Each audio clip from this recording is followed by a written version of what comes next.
2023 жылғы 19 наурызда Қазақстан Республикасы парламенті мәжілісі депутаттарының кезектен тыс сайлауы өтеді.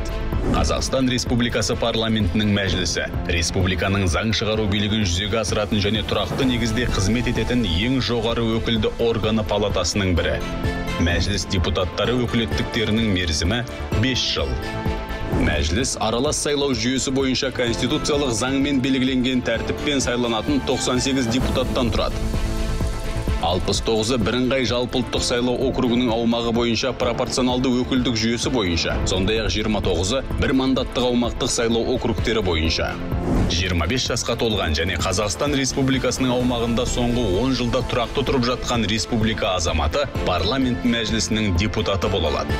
Сот іс-әрекетке қабілетсіз деп таныған, сондай-ақ сот үкімі бойынша бас бостандығынан айыру орындарында отырған азаматтардың сотталғандығы заңда белгіленген тәртіппен өтелмеген немесе алып тасталмаған адамның сыбайлас жемқорлық қылмыс және сыбайлас жемқорлық құқық бұзушылық жасаудағы кінәсін сот заңда белгіленген тәртіппен таныған адамның сайлануға құқығы жоқ.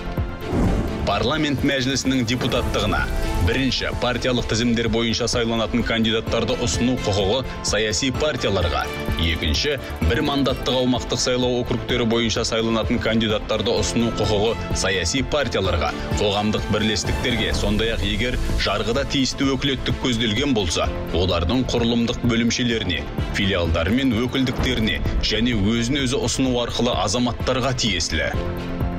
Партиялық тізімде 3 санат өкілдерінің, әйелдердің, жастардың, мүгедектігі бар адамдардың саны жиынтығы бойынша оған енгізілген адамдардың жалпы санының кемінде 30%-ын құрауға тиіс.